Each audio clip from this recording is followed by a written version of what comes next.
Bonjour à tous. En général, quand on me demande ce que je fais dans la vie et que j'explique que je suis chercheur en physique, on me dit très souvent « Oula, la physique, c'est la matière à laquelle je ne comprenais rien et que je détestais. » Eh bien, aujourd'hui, mon objectif, ça va être de changer ces a priori en vous montrant que vous allez réussir à comprendre un mécanisme de physique très complexe, à savoir l'accélération d'électrons relativistes, et ceci juste avec une image simple. Avant toute chose, qu'est-ce qu'un électron? Toute la matière qui nous entoure est composée d'atomes. Par exemple, si je m'intéresse à l'eau qui est dans ce verre, celle-ci est faite de la molécule d'H2O qui est constituée de 2 atomes d'hydrogène et d'un atome d'oxygène. Et chacun de ces atomes sont eux-mêmes formés d'un noyau entouré d'un nuage d'électrons.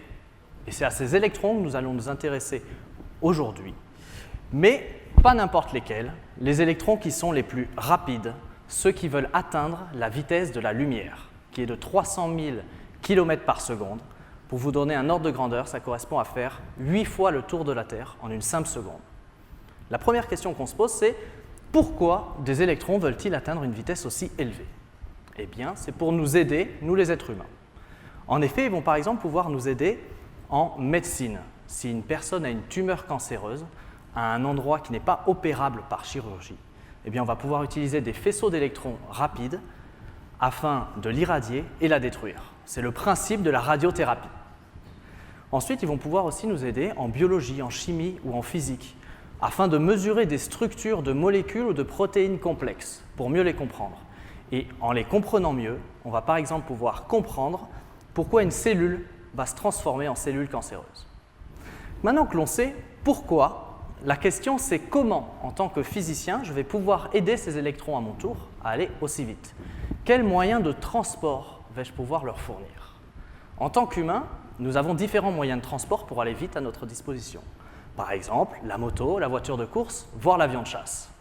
Eh bien, le moyen de transport de prédilection d'un électron, c'est le surf. Avant de comprendre comment un électron va pouvoir surfer, comprenons comment un surfeur surfe. Qui dit accélération d'un corps dit qu'il faut exercer une force sur celui-ci. Quelle force s'exerce sur vous et moi à tout moment et en ce moment même? C'est la gravité, la force d'attraction de la Terre. Évidemment, le sol exerce une force de rappel qui la compense et c'est ce qui fait qu'on n'est pas en train de tomber vers le centre de la Terre. Maintenant, intéressons-nous à un surfeur sur une vague. Sur ce surfeur, la gravité s'applique également. Sauf que ce que l'on voit, c'est que la force de rappel de la vague ne sera plus verticale, ne va plus la compenser. Et donc, il va y avoir une résultante des forces qui va avoir tendance à faire tomber le surfeur vers le creux de la vague. Et c'est grâce à cette force qu'il va pouvoir surfer. Maintenant, quelle force peut-on exercer sur un électron? Pour le comprendre, il faut revenir à l'une des propriétés fondamentales d'un électron, qui est qu'il possède une charge électrique. Donc, il va être sensible au champ électrique. En d'autres termes, si je le place entre 2 électrodes auxquelles j'applique une tension, ça génère un champ électrique qui exerce une force sur l'électron. Et cette force va pouvoir l'accélérer. C'est sur ce principe que sont basés la plupart des accélérateurs actuels que vous retrouvez dans vos hôpitaux ou dans la plupart des laboratoires de recherche. Et c'est ce qu'on appelle des accélérateurs linéaires. Une image simple pour le comprendre, c'est comme si l'électron était en train de skier sur une grande pente de champ électrique. Et pour qu'un skieur prenne beaucoup de vitesse, il va lui falloir une très grande pente. Ainsi, ces accélérateurs vont être de grande taille, suivant les applications que l'on veut en faire, de quelques mètres à quelques kilomètres, et donc ils vont coûter très cher, de quelques millions à quelques milliards de dollars. L'un des objectifs actuels des physiciens, ça va être de trouver un nouveau mécanisme d'accélération plus efficace afin de réduire la taille et donc les coûts de ces accélérateurs. Et c'est ce que va nous permettre le surf d'électrons. Donc maintenant que l'on sait que l'on veut utiliser un champ électrique pour l'accélérer et qu'on veut les faire surfer, cherchons un champ électrique en forme de vague. Et un champ électrique en forme de vague, vous en connaissez tous un, puisque c'est la lumière. En effet, la lumière est une onde électromagnétique. Ça veut dire qu'elle possède un champ électrique qui oscille dans le temps. Et la trajectoire d'un électron dans cette onde de lumière va être équivalente à la trajectoire d'un surfeur dans une onde de vague. Pour comprendre comment un électron va surfer la lumière, comprenons d'abord comment un surfeur surfe une vague. Pour qu'un surfeur prenne une vague, il y a 3 conditions nécessaires. Tout d'abord, si on considère une vague très petite par rapport à la taille caractéristique du surfeur, celle-ci n'aura pas assez de puissance pour l'emporter. On va donc avoir besoin d'une vague qui a une taille minimale pour emporter notre surfeur. Ensuite, il va falloir que le surfeur ait une vitesse initiale.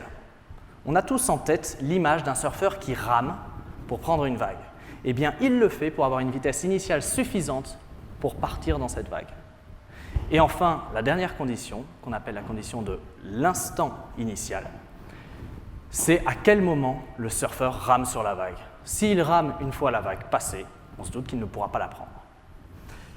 Et si un surfeur ne respecte pas une seule de ces 3 conditions, c'est ce que l'on va appeler ici le syndrome de la bouée.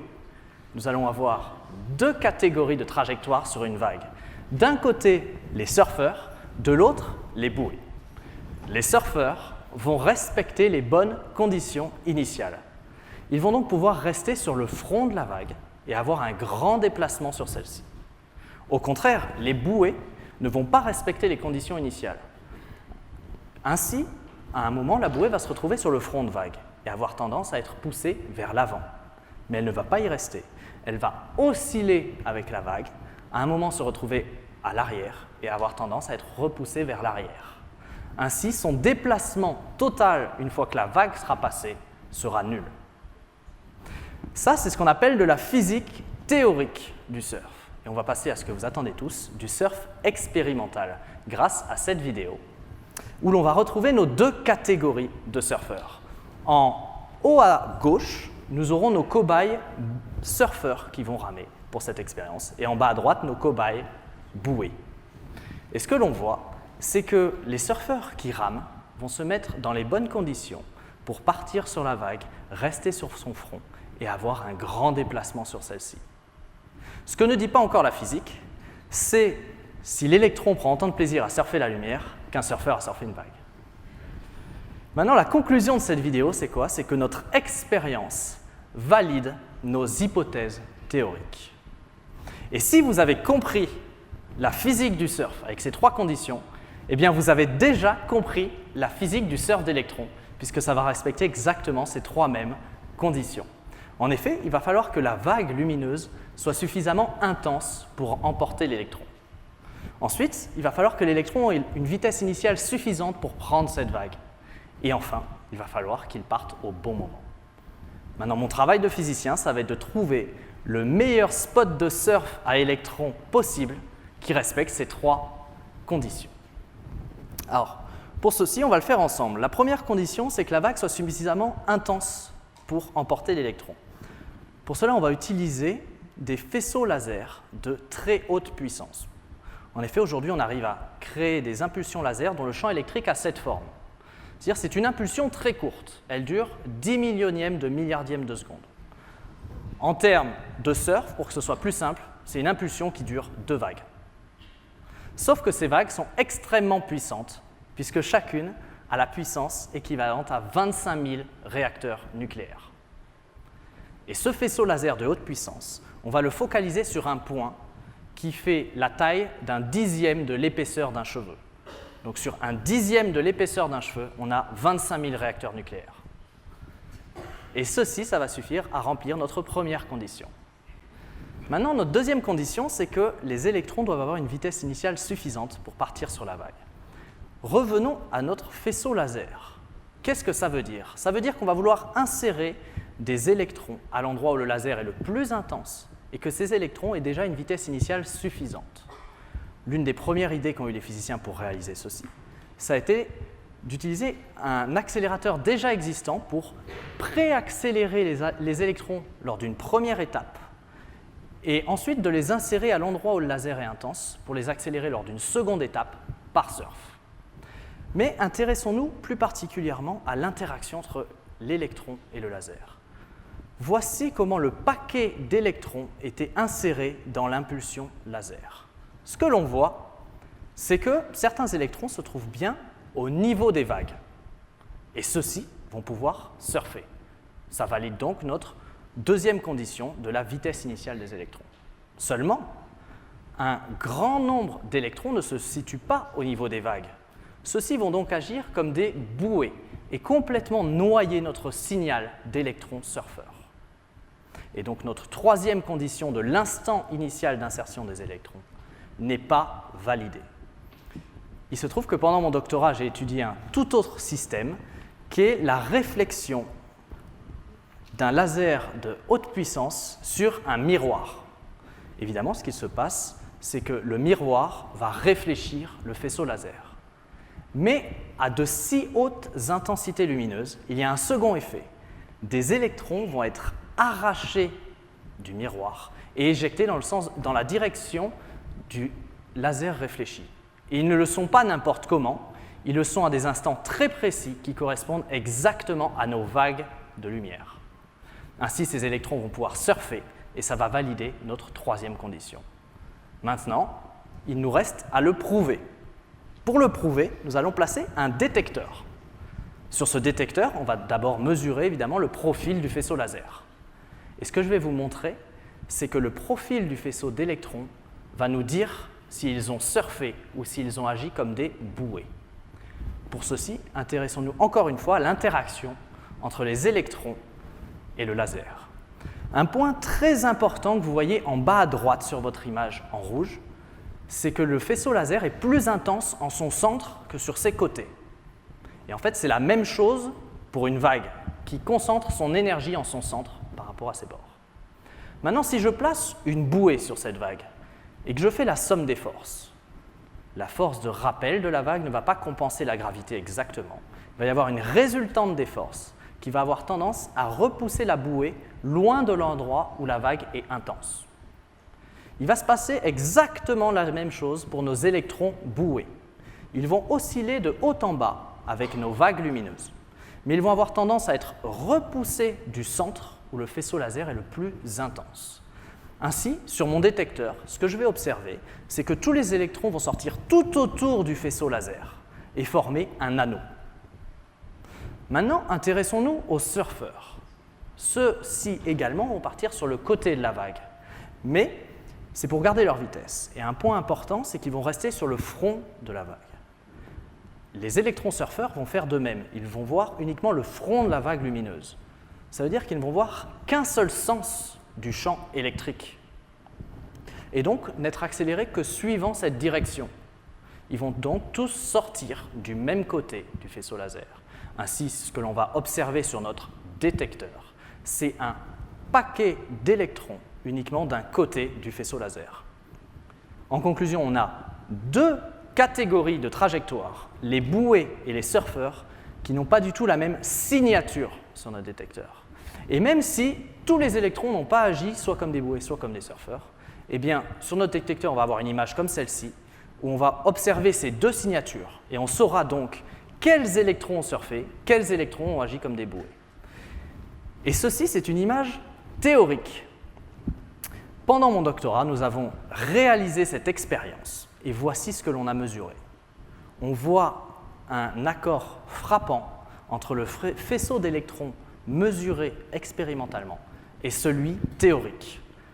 Et donc ceci, ça veut dire, comme tout à l'heure, lors de notre vidéo de surf, que notre expérience valide notre théorie.